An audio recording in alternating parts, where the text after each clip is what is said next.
Battery Bill. Battery Bill. For cameras, computers, cars, or scooters. For trucks, boats, jet skis, remotes. Battery Bill. Battery Bill.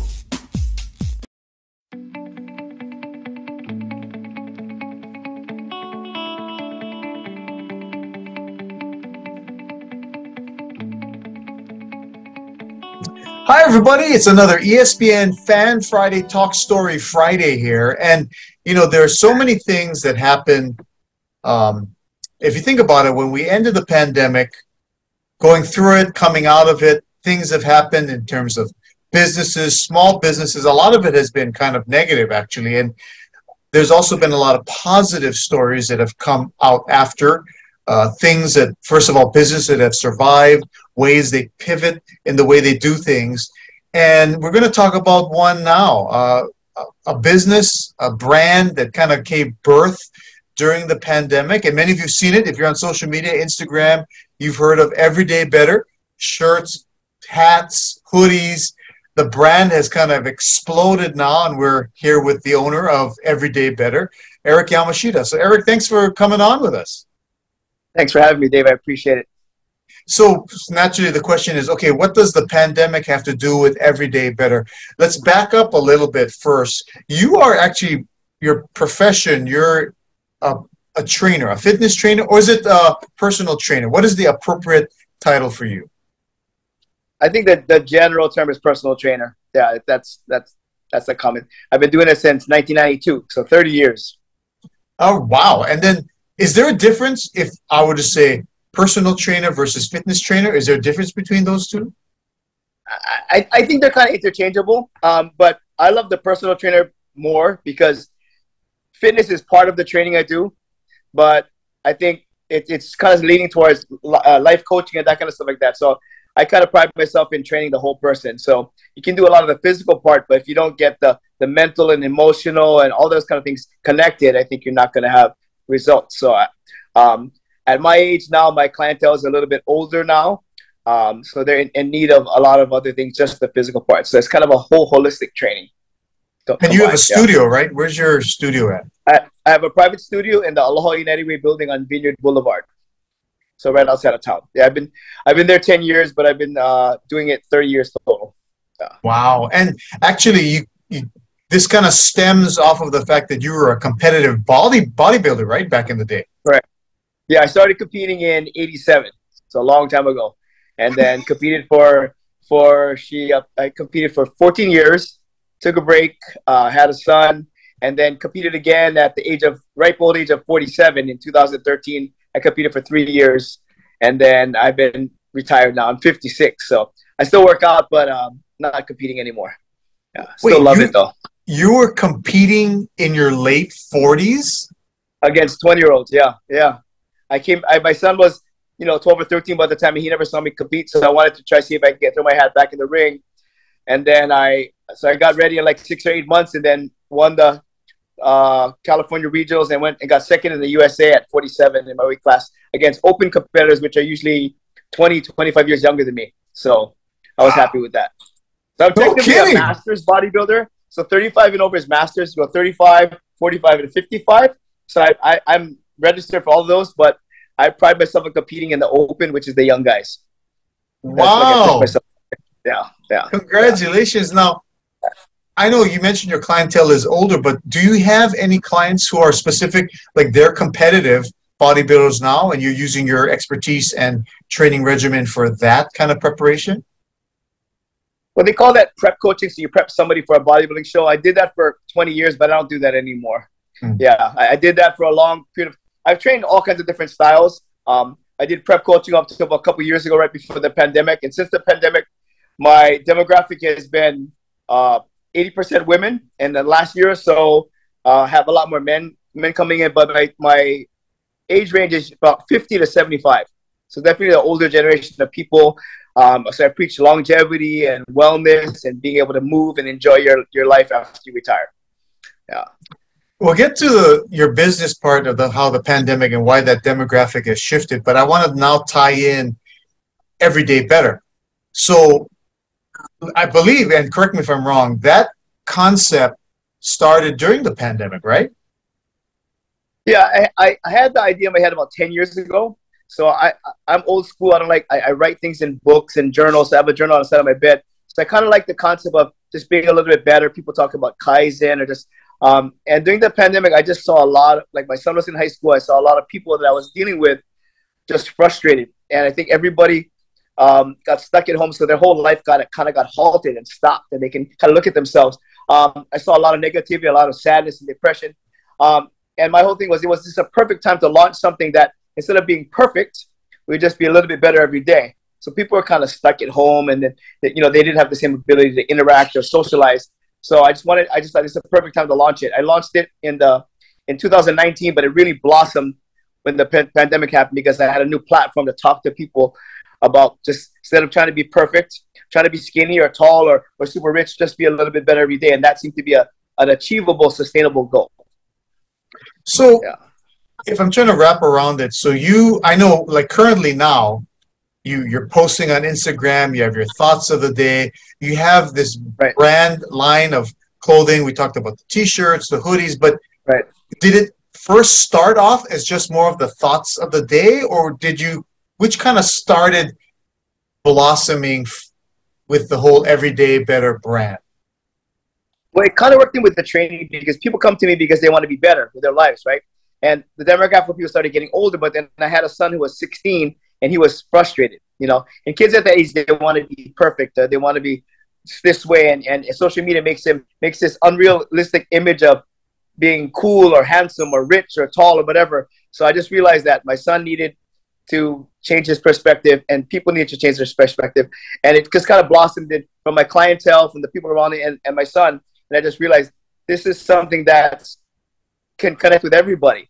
So I ended up doing a Cheap Eats with Augie T and Guy Hoggy for the news. I do a bunch of those Cheap Eats segments, and I wore the shirt. So this was April 1st, 2019. I made one shirt, and I wore it on the show, and I posted a picture on Instagram, and I thought, this is going to be cool, and everybody loved it. So I already had the idea. I was already talking about the idea for a couple of months, made the shirt, called a friend. They made 50 shirts and sold it in an hour. Just a basic, bold statement. And then I realized that this is something that can go viral, or something, just people just love the concept. And then as it developed, I realized that Everyday Better can apply to all levels of your life: athletics, spirituality, emotional, spiritual, financial, relationships, school, athletics, a lot of guys. It just really blossomed. So I'm really, really grateful that it happened the way it did. But it happened kind of organically. And what's funny, and if you don't mind, try and show that your shirt there in the screen, just the simple print, every day, just a square, Everyday Better. What's amazing is that I think a lot of times people think, oh, you got to have colors, you got to have design, you got to have something that really accentuates a brand and gives it some pizzazz and splash. But you found, first of all, a phrase that's very basic but simple and totally understandable, like you just said. And look at that design. It is simple and basic, but it caught on so fast. So I like really basic advertising and marketing. So if you think about it, if you're driving along the street and there's a octagonal red sign, what does it say? Stop. Really, really bold, very, very simple. But if you drive along the freeway, there's all these digital light signs. It's so busy, right? So I don't like busy signs or busy shirts, but stop, pretty clear. Whereas my shirt is the same thing. So very bold, block letters. And like when I travel, I would wear it all the time. People really, and they look at it and they go, hey, I like that. They always have to audibilize it because it's so easy to read. You can read it from 100 yards away. Nothing fancy, very, very clean, And then people are like, wow. And most times I would say 9 out of 10, it's always like, oh, I like that. Good job, right? That's a great saying or whatever. I don't even try to sell the shirt, but if I'm already making impact on people's lives because they think about it, oh, Everyday Better, I like that. So it stimulates it. I'm not even trying to sell the shirt. The shirt kind of sells itself. I mean, the brand has grown from just a positive concept that I'm trying to share with people into this huge thing, which it has given me an opportunity to share thoughts and positivity and motivation. Yeah. And Eric, give me, I know you don't have maybe the hard data, but generally speaking, when you say it blew up, like how much are you selling now? I've sold over 18,000. 18,000 items. Shirts and hoodies, and yeah. Wow. in about in 3 years or so. Yeah, off of my Wow. phone. You're just posting it on your phone, Instagram, with and minimal. that's it. Right. So I mean, so like that's what I always tell people. Social media can be such a great tool for positivity and such a great tool for negativity. And I've talked to tons of these influencers in Hawaii, and they make thousands of followers from people fighting or abuse or something violent or something negative. I'd rather switch it and try to do something positive. So maybe you don't get as much likes and views, but it's just amazing when everybody can connect with Everyday Better from a different angle. I mean, they every day better in their life, or every day better in their health, or every day better in their athletic performance, or in their spiritual whatever. So I don't try to make like it's a fitness thing, because that's how it started. But it's definitely not only a fitness thing. It's just trying to be better. Like, I'd love to be tall and have a lot of hair, but it's not going to happen. But I can focus on other things that make my life better. So and it's attainable. Every day I can do a small step to make my life better, or my relationship better, or my finances better, or my performance. So I realized that people would send me messages over the last year. So I'm going to write a book eventually, because all the interactions I've had with people, they give me their side of how they relate to Everyday Better, instead of me trying to say it's one certain thing. And because I don't have a website, I have all these messages saved. And the brand grew at Granite. I say, hey, Dave, you got your shirt. How's it going? Let's say you live in Toledo. How's the weather in Toledo? Do you like the shirt? You go, oh, yeah, I love the shirt. It feels great. I'm going to get another one for my sister. And then I have developed a relationship with you. And then they feel like they know me. I feel like I know them. And then from that, the brand has grown. If you had a website, you would never deal with a human being. And that's the thing that we've lost in the pandemic is social interaction with people. So I tried to do my best to connect with people. I've had lots of times of being really, really happy and really, really sad, because people have told me, depression, suicide, violent abuse. Just stuff they've gone through. They've really opened up to me. So I'm overwhelmed, but I try to just do their best to give people positive advice. I'm not, a counselor or anything, but it's been cool to hear people's stories of how it's connected to them, or they needed to do this, or like I made shirts for, different nonprofits, or for people who had cancer, that kind of stuff like that. So it's been a really good vehicle for me to help people in a lot of different levels. Yeah. So perfect segue, because how I found out about what you're doing is popped up in Instagram, and then it was the information. Someone told me that, hey, Everyday Better, this guy is selling shirts that you put out a green and white version, so a green shirt with white print and vice versa. Right. And you made an announcement that $5 for every shirt was going to go to support UH football. So with Timmy Chang being the new football coach, I think you started it somewhere in like July, August or something like that. So I'm working with University of Hawaii football, and I heard about it. I said, I got to contact this guy, just to say thank you. And I found it was you. And then it was like small world, because you and our kids played soccer way back when they were like 5, and they're like 18 now.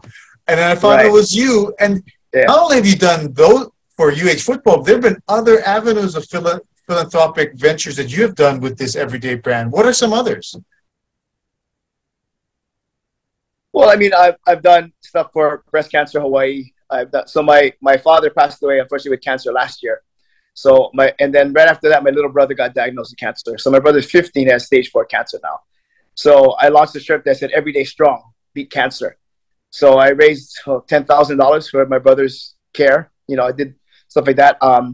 Unfortunately, a couple of years ago, 2 officers were shot in Diamond Head and violent fire. Remember the 2 blocks? Yeah. So I raised $8,000, so $4,000 to each family.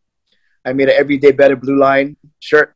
My dad was really, really giving. He gave his last dollar. He helped people. So we're taught to just always give, whether it's church or nonprofits. And not even money, just your time and just your presence, right? So I realized this is a great vehicle for me to help people. Sure, I can make money, but that wasn't really I hate to say this, but it really wasn't financially motivating. I like to say it's not a fashion brand, it's a passion brand. So my passion is connecting with people. So I've had different avenues to help. So I've helped schools, I've helped churches, I've helped 2 or 3 nonprofits, I've helped family programs Hawaii, I've helped a couple cancer things. What else I've done? I don't even know. But so I let people know that, like, even teams, I actually made a shirt for a marching band in upstate New York. The lady found me and said, I want to make a shirt. So they had to ship it up there, but we made a shirt with her school logo on the back for a marching band. So basically, I don't really make much money off of it, but I figure if you get 80 kids in a marching band, they're going to wear Everyday Better and their logo on the back. So anybody out there, if you want to do a fundraiser, I'm more than happy to help partner with people. You can only make so much money selling chili or sweetbread, a couple bucks, right? And with the shirt, the people can we can usually profit $8 to $12 per shirt. I don't really make a lot of money off it, which is okay. But my brand is being spread everywhere, so that you have to have my logo on the front, and then we put your little logo on the back. It has to be really, really basic. But it's been cool for me to be able to reach out. So I made a shirt for St. Louis High School. I made one for my alma mater, HBA. So Everyday Aloha with yellow, the HBA black and yellow colors. There's tons. I'd have to look at a list, but I'm open to all different schools. Campbell High School approached me. Aya High School approached me. I mean, I'm going to put it out now. I mean, my goal would be to make each DOE or private school in Hawaii have a shirt, and somehow raise money for the team or for the booster club or whatever, and figure out. I know there's probably a lot of red tape to go through, but imagine Radford colors or Aya colors or Punahou colors and their school logo on the back, and everybody can switch them, like you can do like jersey swap stuff. But that's my vision. I'll put it out there. Yeah, manifest it. Is to just have kids. I mean, it really ties in well with athletics, especially with the UH. It's been a tough year, but I was really excited to have Timmy Chang back, and it was such a good opportunity to connect with the fan base and a new system, and he's creating a culture at UH. So I was just excited. I'm glad you guys picked it up, because I wasn't trying to get any publicity for me. I just thought this is my way of silently helping out, and it's exciting. I mean, it's an uphill battle, but I think every year Timmy and the team is going to be better. I'm excited to play my tiny little part. Thanks to you, I got to meet Timmy, so I'm hopefully going to do something with the team. But I'm willing to work with anybody who's really positive and wants to be better about stuff. Yeah, sorry, I can talk a lot. No, yeah. That's just amazing. I mean, it's just amazing how much it has grown. By the way, so what is the best way for people to reach you, connect with you, or contact you? So right now it's Instagram, Everyday Better Hawaii. I'm finally working on a Shopify or like a website where you can purchase the items. But because I'm old, I like to do things really slow in my way. I'm kind of hard-headed. But yeah, so the best way is to contact me through Everyday Better Hawaii. Just send me a message, and you can get it out there. But like I appreciate people like you who help me expand my platform and let people know. Everywhere I go, I try to talk to them. I can connect this brand with anything I do in life, it seems, in my training life or my personal life, or if I'm at church or athletics or whatever. There's always some way that we can tie in with Everyday Better. And I think because I'm not super like financially driven by this thing, I mean, I realize that everybody can benefit. So when I approach teams or clubs or different organizations, I want to help them. And most businesses want to help themselves. So almost to a fault. Well, I would always lose money just to help somebody out, and that's kind of my flaw. But I think that's the way you give back. I think people are very selfish, and I want to instill in my child and my friends that you can constantly give back, and you're going to get back. So if I'm helping a club, spread a positive message and they can raise some money, I'm always going to give back, and that's enough validation for me. So people always say my business plan is no good, but somehow it's working, right? Sure, sounds like it's working to me, and it's benefiting a lot more. Do you know where the farthest away someone bought a shirt from you? I sent to Korea, Australia, Denmark, Germany, Russia, China, Philippines. Yeah, expensive, way more than the shirt cost. Yeah, sometimes it'll cost like $35 or $40 to ship a $25 shirt, but they want it. Yeah. So eventually that's all going to be automated. But for me now, I'm at the post office 3 or 4 times a week, and everybody's like, you do it wrong. You should have the postman pick it up, and you should print out your label. So I handwrite every single label and pack everything myself. And people say that's the wrong way to do it. But because I'm kind of a control freak, I know everything that goes down. Every person who he buys a product, it's weird. I can remember their name and where they're from and what they got. So when they message me back, and sometimes I have hundreds of messages, I go, hey, Sally, you're in North Dakota. You got the hoodie. She's like, oh my God, I can't believe America. How is it? Oh, it's freezing. The hoodie's perfect. Or Kaleo in Waianae, hey, what's up, brother? And then they'll bump into me at Costco. And I mean, people ask me about the shirts, and the old Eric 10 years ago say, oh, that's me. But Eric at my age now, it doesn't matter. So my wife's like, why don't you tell me it's you? I said, I don't care about having any recognition. It's more the brand. That's how I've grown as a human being. It's really, if I lost this all tomorrow, I'd be a better person just because of these experiences. So I think it doesn't matter what happens with the brand. I think it's going to grow. And so it's up to me on how big I want it to grow. And, so far it's still in control. Like I've had people that offer, like, they want to buy in and own part of it, but then it might be diluted, it might change, and it might be profit driven. I think I have a regular job, so this is lucrative and it's fun, but this honestly makes my life better. It really, really does. It keeps me connected with people. It keeps me, constantly thinking about the ways I can do new stuff. And like every day I do like the everyday thought of the day and the question of the day. And it's amazing. I wake up in the morning, I have so many cool messages that come through. And as human beings, we need to have validation, right? So I don't do it to make me feel good about it, but if I can connect with people, it's part of being it's part of growing. It makes me feel really, really good that I can touch people's lives in that way. Oh, no doubt, man.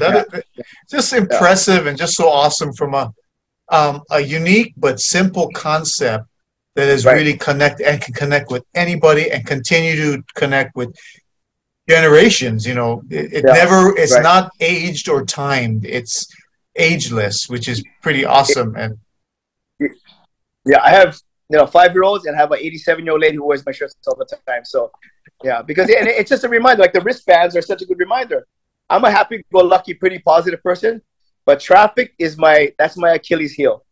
So like in traffic, I have a hard time being patient. So when I want to yell at somebody, I look at the wristband, I go, I better be positive. I'm the everyday better guy. So. And it's just a really small, simple token, but it's a simple reminder to, and sometimes we need those reminders. We get caught up in our lives and it's easy to get sidetracked or negative or frustrated. So we need those reminders. That's why every day I try to do a thought, and people's like, do you make those up? I don't claim to make those up all the time. Some are my thoughts and some of the thoughts that I've seen, but those are actually things that I'm going on in my head. So it's not like I'm going to make a random thought just to get a reaction out of you. I'm thinking about something like that and that connected with me, so it's going to resonate with someone else. So if I can share it, they're like, oh, you should do this, and you can get 100,000 followers.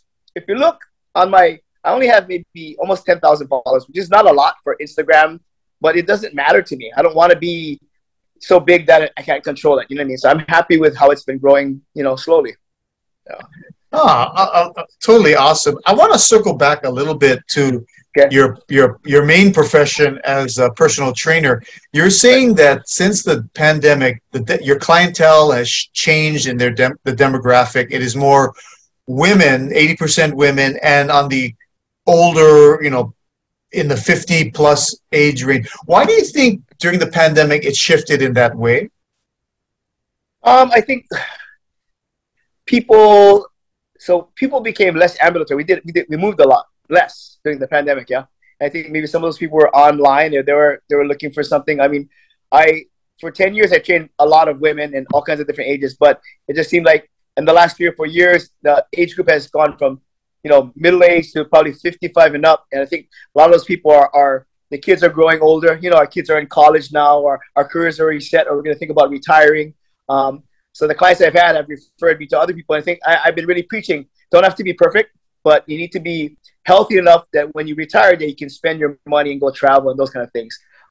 Most of the women at like 45 or 50, I just told people, like, you need to make sure you're moving more. You spend all this time working and, you want to be healthy, but I always tell my parents, that's their money. You guys spend your money. I don't need it. I want you guys to be able to enjoy it. And I think women were more apt to call me and want to get a trainer.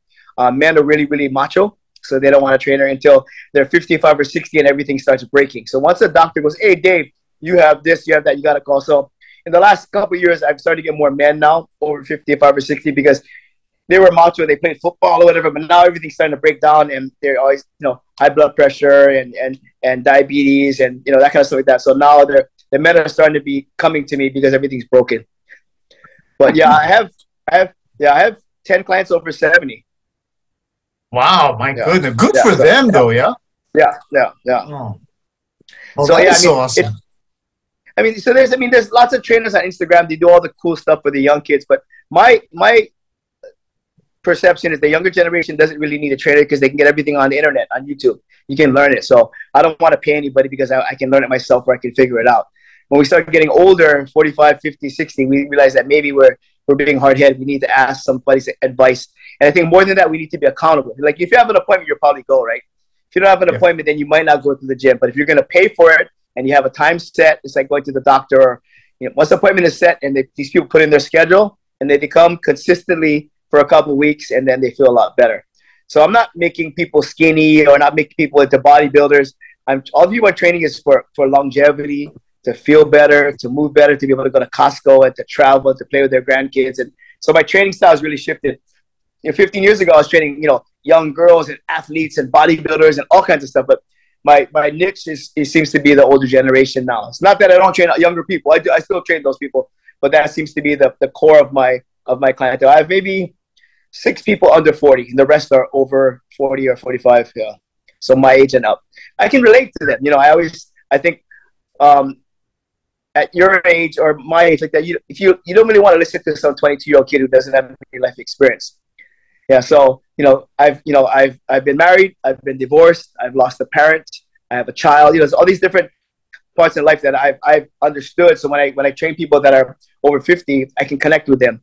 If I was 21, I can't connect with a 65-year-old man or lady because then I haven't lived a life. Yeah. So I think we can meet at that same level and just talk about all our stuff. So there's a lot of dialogue. So there's physical training, but like I said, I try to do a lot of life coaching and just talk about stuff because people just need someone to listen. And when your head starts feeling better, your body follows. It's kind of connected. Yeah. Awesome stuff. Yeah. Awesome stuff. Awesome stuff. You know what? Thanks so much for what you do and continue to do. I think Everyday Better is just a great brand that you started and will continue and just live forever into the next 2, 3, 4 generations. You can't stop it because it's always a good slogan to kind of live by. Eric, thanks for taking the time to be a part of ESPN Fan Friday. My son could. Yeah. Thank you. I appreciate it. Yeah, no problem. Thank you, Eric. Man. Legacy. Aloha.